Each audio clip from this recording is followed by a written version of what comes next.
que acontecem, pelo período de férias aprovado no plano de cargos e carreira das prefeituras, né, nos PCCS, e mais grave ainda, né, não bateria com finais de semana. Então, alguns alunos teriam que ter curso no final de semana.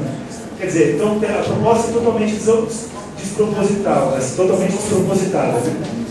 Pior do que isso é que ontem eu tive uma reunião técnica lá no MEC, e além de ele não apresentar o estudo, o que eles estão insistindo é nessa ideia da exposição do aluno à aprendizagem, quer dizer, como se oferecer mais do mesmo resolvesse o problema. Não resolve. E aí, na exposição, eu provoquei lá o Ricardo Paz de Barros, que é o autor do estudo, e ele disse o seguinte: não, você há de convir comigo que a educação integral é bom. Uma educação, desde que seja bem organizada, que seja digna, que seja...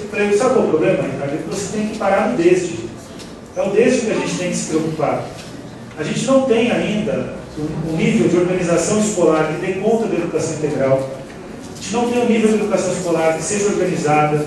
Não tem um nível de carreira que respeite o profissional da educação. Eu não estou querendo dizer que a gente tem que resolver tudo para fazer alguma coisa. Mas que a gente tem que se dedicar a resolver tudo também. A gente tem que se dedicar às soluções estruturais. Então esse é um problema. Outro problema é a expectativa de aprendizagem. Já devem ter ouvido isso, porque isso está batendo em EJA, no Conselho Nacional de Educação. Expectativa de aprendizagem, o que é? O Banco Mundial pegou alguns estudos de alguns pedagogos europeus que diziam que, fazendo o debate curricular, na década de 80 na Europa, teve um debate curricular de que o currículo tinha que ser mais duro. Então a Margaret Thatcher foi a que mais avançou, né, no governo britânico, dizendo que o ensino tinha que ser duro e tinha que ter parâmetros curriculares muito fortes. Então, uma discussão que o Brasil percorreu, de certa forma, da década de 90. Né? 10 anos depois, o Brasil percorre essa discussão do governo Fernando Henrique. Então, tem que ter parâmetros curriculares muito fortes. E ela queria criar padrões curriculares, né? Os standards. E ela avançou lá nesse debate, então, na verdade, ela não conseguiu aplicar a reforma, porque os professores ingleses eram muito bem organizados, e o ensino de história, que era o principal tema em debate lá, não conseguiu ser efetivamente alterado. Mas a ideia das expectativas de aprendizagem é uma maneira de explicar o que, se você for considerar no conceito lá do censo, de explicar o que é uma estratégia explicativa para expressar a política que deveriam ser diretrizes curriculares, que é o que está em debate agora no Conselho Nacional de Educação. E sobre diretrizes curriculares, a gente tem um bom debate para enfrentar. Agora, a ideia da expectativa de aprendizagem, como está tentando ser assumida no Brasil, que aí é um ponto grave, é uma ideia que tem que ser o mínimo do currículo que o aluno tem que aprender. Como se o mínimo garantisse o direito à educação. Então, do jeito que é trabalhado no Brasil, essa que é uma estratégia explicativa para defender as diretrizes curriculares lá na Europa, aqui no Brasil está se tornando basicamente e exclusivamente o mínimo que o aluno tem que aprender.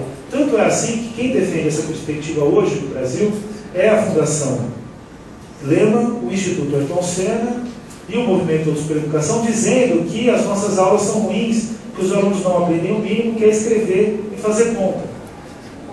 Toda a base da testagem internacional baseada em matemática e língua portuguesa, quer dizer, ela, no princípio, ela divergia dessa história. Então, quer dizer, é uma coisa completamente fora de sentido, né? Então, o risco que a gente corre, Margarete, quando a gente pega um termo, é que a gente tem que entender bem o que aquele termo está querendo dizer. Existe uma disputa sobre os conceitos e sobre os usos dos termos.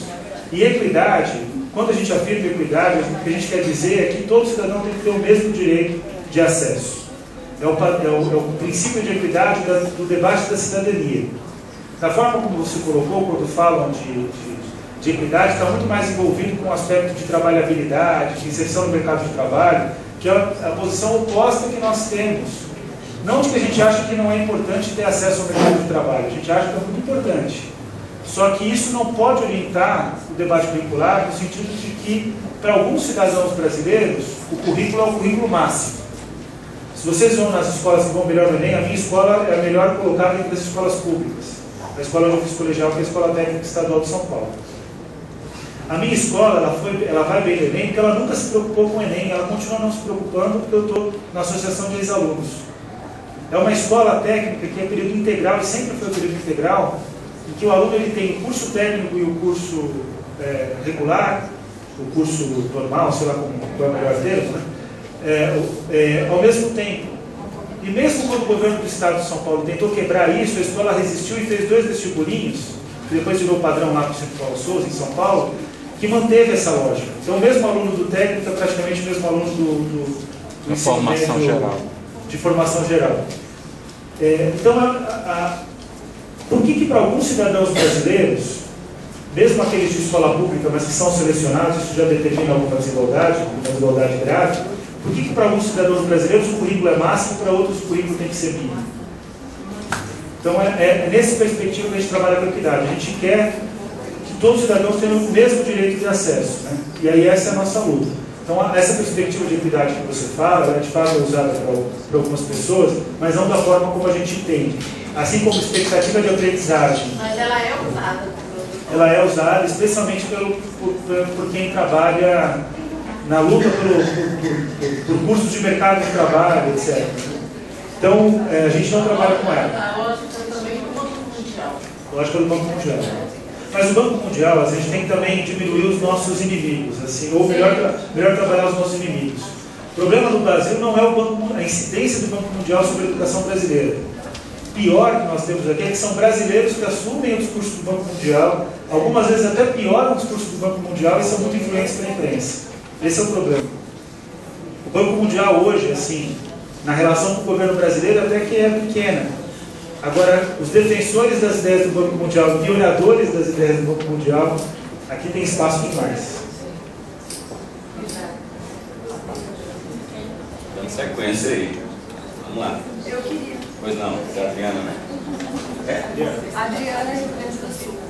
A questão da erradicação do analfabetismo, como é que se deu e como é que acabou ficando este termo que a gente já buscou, já enterrou, aí ele volta desse jeito. Mais 2. Ok. Vamos lá. Tem mais?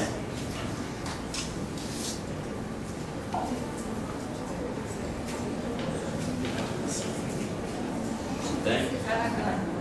Aragão. Acho que a questão talvez ele puxando um gancho do que a Adriana traz do analfabetismo. O Brasil alfabetizado, ele veio mudando a resolução em 2007, dizendo que os movimentos populares, né, não tinham condições de atuar nessa área. E aí o Fernando Haddad cria, então, uma parceria direta com os municípios, ou seja, tirando todas as organizações que atuavam nessa área. E hoje, passados quase 4 anos, 5 anos, esses números nos deixam claro que assim, não se resolveu o problema, se gastou muito mais, né, do que o que se devia, e a gente não sabe para onde vai o Brasil alfabetizado no momento. Né? E aí, assim, naquele momento, o governo assume, então, matar o boi para resolver o problema dos carrapatos, né? E uma pura clareza de ineficiência de acompanhamento dos programas. Né? Porque uma coisa é você ter um programa, e uma coisa é você ter um acompanhamento. Então, se você não tem competência para acompanhar, então não tem. Né? E isso não mudou quando se cria o Brasil alfabetizado, se passa exclusivamente para os municípios. O problema continuou e pior. Né? Que hoje alguns programas do Brasil alfabetizado têm donos, né? Vereadores e deputados. Né? E nós, movimentos populares, somos culpados, em 2007, por ser o grande responsável pelos desvios de dinheiro público daqueles programas. Né? Eu gostaria que você analisasse isso. Como é que esses números, então, pioram na medida em que saem as organizações, né, as entidades sociais, as universidades, enfim, todos que trabalhavam diretamente com o programa. Irlanda. Eu queria só entender uma coisa que você falou aí, sobre essa história que o Banco Mundial ele não tem uma influência muito grande, porque, sei lá, eu estudei agora uma matéria que falava muito sobre isso, falava muito do financiamento do Banco Mundial, da contrapartida, principalmente em relação ao interesse do Banco Mundial na EJA, é muito relativa ao quê? A viabilizar o consumo da educação ao longo da vida.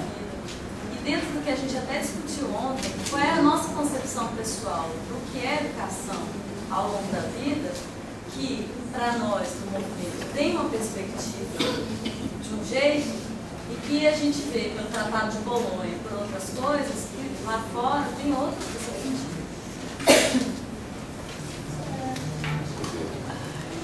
Responder essas aí. Não, Vamos deixar mais essa, vai lá. É só assim, Qual é o seu nome? Marta, Rio Grande do Sul.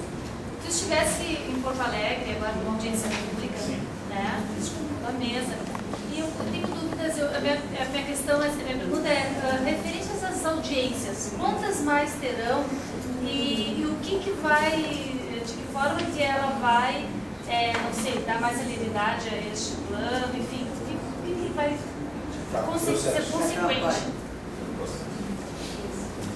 Legal, vamos lá. Começar sobre o Banco Mundial. Começar sobre o Banco Mundial, Irlanda, né?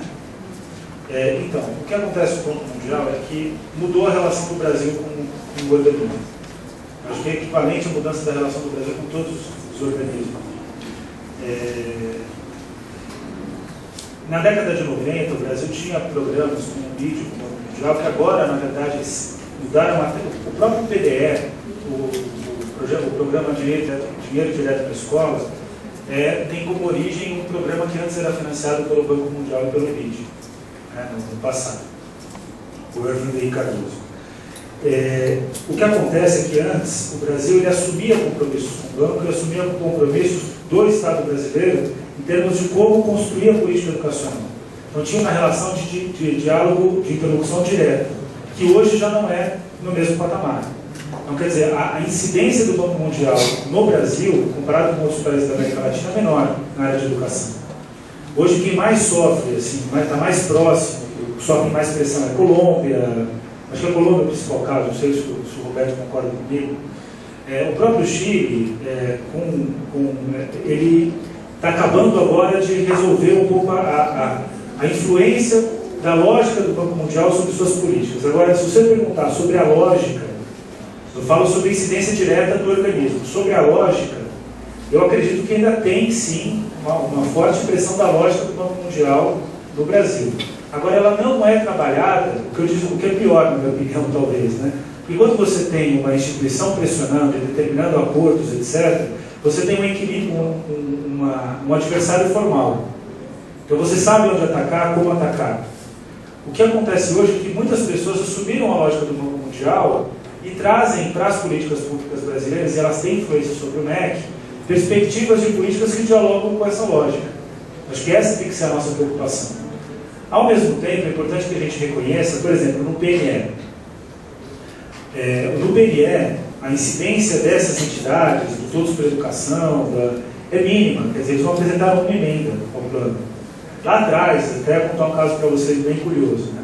A gente descobriu que tinha um estudo contra as emendas da campanha, contrário às emendas da campanha. Ah, que bom, a gente quer ver, né? Aí chega o estudo, tinha o logo do Concede e do Todos pela Educação. Bom, aí é a declaração de guerra, né? Vamos ler o estudo. Aí a gente vê que foi feito por um consultor legislativo da Câmara, que ia trabalhar sobre o plano. Aí já é um absurdo completo, né? Aí a gente ligou lá pro Concede e falou, se vocês publicarem, a gente vai publicar um posicionamento público e vai ficar essa guerra, né? Não faz o mínimo sentido. Depois disso eles saíram do plano, né? E na realidade, nas audiências públicas, né, entrando na tua pergunta, a gente conseguiu dar conta, a gente conseguiu se manter presente nas audiências, né? E sempre levando mais propostas. Eu acho que as audiências finalizam hoje. Hoje é a última audiência sobre o impacto do 1/3 de carga horária do professor advindo da lei do piso no PNE, no Plano Nacional de Educação. E eu acho que para a próxima semana ou na outra sai a primeira minuta do relatório, né? Eu vou até ver isso hoje.